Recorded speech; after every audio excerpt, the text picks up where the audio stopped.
कोई वस्तु, कोई भोजन आप बनाकर लेकर गए हो, कोई पकवान आप बनाकर लेकर गए हो, कोई फल लेकर गए हो, यदि शिवलिंग पर वो पकवान, वो मिठाई, वो फल टच हो गया तो वो खाने के योग्य नहीं रहता।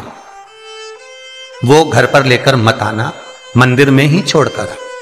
यदि भोजन, पकवान, मिठाई, शिवलिंग यहां पर है और भोजन का भोग तुमने इतनी दूर से लगाया है, फल इतनी दूर रखा है, वो शिवलिंग पर टच नहीं करा गया है, तो उस प्रसाद को, उस फल को आप पा सकते हो, उसको खा सकते हो।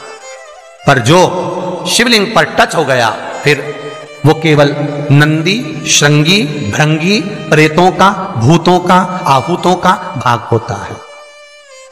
प्रेत, भूत, आहूतों का भाग, वो फिर खाने योग्य नहीं है। हां, यदि नर्मदेश्वर महादेव हैं, नर्मदा जी के जल से कोई शिवलिंग प्रकट हुआ है, नर्मदा जी के जल से, कोई कंकर से, नर्मदा के जल से अगर कोई शिवलिंग प्रकट हुआ है, उस शिवलिंग की स्थापना कहीं पर है या आपके घर में है, तो उसको कुछ भी टच हो जाए वो पा सकते हो, पर बाकी के शिवलिंग को स्पर्श किया हुआ नहीं पा सकते। केवल एक नर्मदेश्वर महादेव नर्मदा के जल से प्रकट हुए। कई लोग पूछते हैं ये सांप है कौन, ये सर्प है कौन, तो उसको बताओ ये भगवान शंकर के गले में जो एक सांप पड़ा हुआ है ये भगवान विष्णु हैं। और शंकर भगवान के सिर पर जो जटा में सांप दिखता है, वो हाथ में सांप बंधे रहते हैं, वो दो हाथों में, कमर पर, सिर पर, केशों पर जो सांप 5 नजर आते हैं वो, तो बताओ ये शंकर भगवान की 5 लड़कियां हैं, जया, विषहरा, शामली बारी, दो तली और देव। ये 5 लड़कियां भगवान शंकर के इर्द गिर्द घूमती हैं, आस पास भ्रमण करती हैं। सभी ये शिव की बेटियां भगवान शंकर के साथ भ्रमण करती हैं। 5 जया, विषहरा, शामली बारी, दो तली और देव, ये जो 5 पुत्रियां थी शंकर भगवान की, ये वासुकी को दी गई थी महाराज, क्योंकि ये सर्प की योनि में थी, इसलिए ये वासुकी नाग को प्रदान करी गई थी। वासुकी नाग कौन सा? जिसने मंथन कराया। वासुकी नाग कौन सा? जिसके फण पर पूर्ण पृथ्वी विराजमान है। वासुकी नाग कौन सा? जो निरंतर देवताओं के हित के लिए कार्य करता रहता है। एक पान के पत्ते के ऊपर, मात्र पान जानते हो, वो खाने वाला जो पान करता है उसका पत्ता, पान के पत्ते के ऊपर जो चंदन से शंकर के नाम, पार्वती का नाम और ब्रह्माणी सरस्वती का नाम लेकर शिव को समर्पित कर दे महाराज, उसकी भी तिथि बताइए, बड़ी सुंदर है। जब रवि का पुष्य योग पड़े, रवि पुष्य नक्षत्र हो, रवि का पुष्य योग पड़े, उस समय पान के पत्ते पर चंदन से शंकर, पार्वती और सरस्वती का स्मरण कर कर जो शिवलिंग के ऊपर उस पान के पत्ते को चढ़ाकर 5 बेलपत्र, 3 समी पत्र समर्पित कर देते हैं, उस बच्चे से चढ़वा देते हैं, वो बच्चा कभी पढ़ने में कमजोर नहीं होता, विद्या में बढ़ता ही बढ़ता है।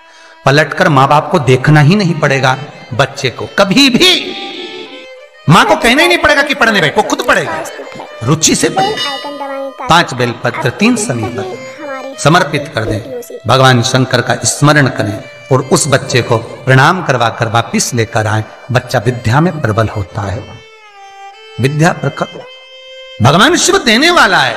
सरस्वती को स्वर बोधे। शिव महापुराण की कथा, लिंग पुराण की कथा, विष्णु पुराण की कथा, पद्म पुराण की कथा कहती है कि किसी वृक्ष के नीचे, जिन वृक्षों का गुणगान हमारे शास्त्र करते हैं, जिन वृक्षों का गुणगान हमारी पुराणे करती हैं, उन वृक्ष के नीचे अगर एक मंत्र का मन का भी फेरा जाए तो उसका पुण्य हजारों गुना प्राप्त हो जाता है, आप रूप प्राप्त होता है अपने आप जिस पुण्य को करना चाहे।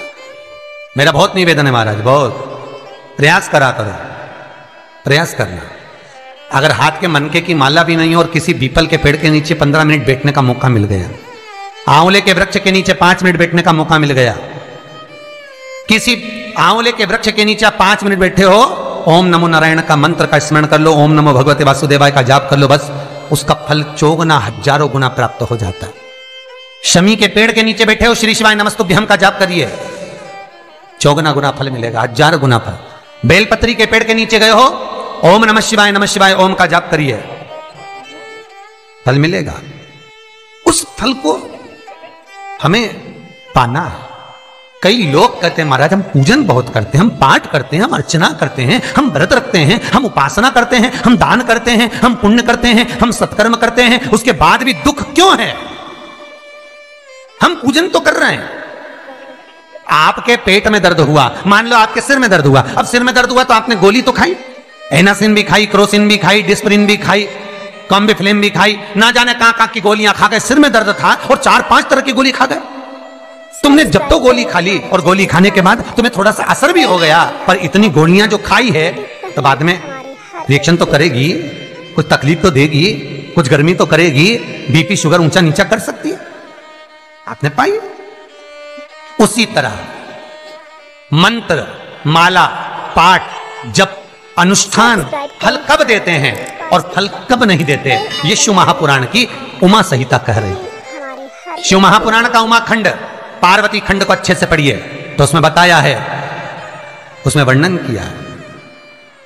हम पाठ करने बैठे, इतनी बड़ी पोथी लेके लोग बैठ जाते हैं, पहले राम रक्षा स्तोत्र पढ़ लिए, फिर ये पढ़ लिए, गीता जी का अध्याय पढ़ लिया, ये पढ़ लिया, ये चालीसा, दुर्गा चालीसा, शिव चालीसा, तांडव, ये मंत्र जप लो, वो मंत्र जप लो, फिर कोई महाराज बता गया वो मंत्र जप लो, फिर कोई महाराज बता गया वो मंत्र जप लो, ये वाला देवता ला के अलमारी में रख लो। इतनी बड़ी पूजन की अलमारी, बस इतनी बड़ी, ज्यादा से ज्यादा होगी तो इतना बड़ा पूजन का घर, कमरा, उसमें इतना सारा देवता।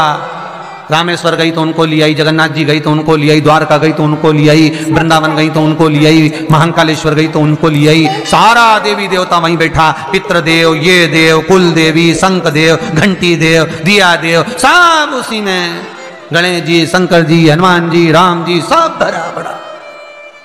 और पूजन करने सुबह से आई, सुबह से इतनी सी शक्कर लाई कटोरी में, इतनी सी शक्कर कटोरी में, भगवान को नहला धुला के कटोरी धर दी। इतनी बड़ी अलमारी में सारा देवता ऐसा कसा कसाया बैठा है, सारा देवता। और तीर्थ करने फिर गई तो गणेश जी शंकर भगवान से बोले पिताजी फिर जा रही है। शंकर भगवान बोले बेटा खसक के बैठो, फिर पकड़ के लाएगी किसी को, खसक के बैठ, फिर लाएगी किसी, फिर ले आई, फिर रख दिया। पूजन करने आई, कलश रख दिया, मंदिर में ही ढुल गया, भगवान पूरा गीला हो गया। गणेश जी शंकर जी से बोले पिताजी पूरा गीला करके चली गई। शंकर भगवान बोले बेटा तो कल ही आएगी, दिया लगा के गई, अब तो गीले में बैठो, अब नहीं आने वाली, कल। बहुत ध्यान देना साहब, इस कथा को आपके ऊपर लेकर समझाया जा रहा है, क्योंकि शिव महापुराण की कथा कहती है कि आप जो मंत्र जप रहे हो, आप जो माला जप रहे हो, आप जो साधना कर रहे हो, आप जो पाठ कर रहे हो, वो आप पर असर कर रहा है कि नहीं कर रहा, वो आपको समझ रहा है। राम रक्षा स्तोत्र का पाठ करो तो पहले हनुमान चालीसा पढ़ो, फिर राम रक्षा स्तोत्र करो। शिव चालीसा, दुर्गा चालीसा, गणेश चालीसा, हनुमान चालीसा, गायत्री चालीसा, इन 4-5 चालीसा को एक साथ कभी नहीं पढ़ना। एक चालीसा यदि आपने पढ़ ली है शुरू में, तो पाठ पूरा होने के बाद जब उठने की तैयारी हो तब दूसरी चालीसा पढ़ दो, बाकी की चालीसा भले आप 5 में पढ़, पर एक साथ 4 चालीसा का पाठ नहीं होना चाहिए। महाराज पाठ करने बैठे हो, किसी एक मंत्र की माला जप रहे हो, ओम नमः भगवते वासुदेवाय जपा, या शंकर जी का मंत्र जपा, या गुरु का मंत्र जपा, या ये मंत्र जपा, या वो मंत्र जपा, उस मंत्र को जपने में बीच में कुछ गैप होना चाहिए। एक साथ रट्टा मार पहले ओम नमः भगवते, ओम नमः भगवते, श्रीमन्नारायण श्रीमन्नारायण, ओम नमः शिवाय, ओम नमः शिवाय, फिर ये जप लो वो जप लो, और पूरा पाठ सपाट सब खलास, वो श्रेष्ठ है। कुछ देरी की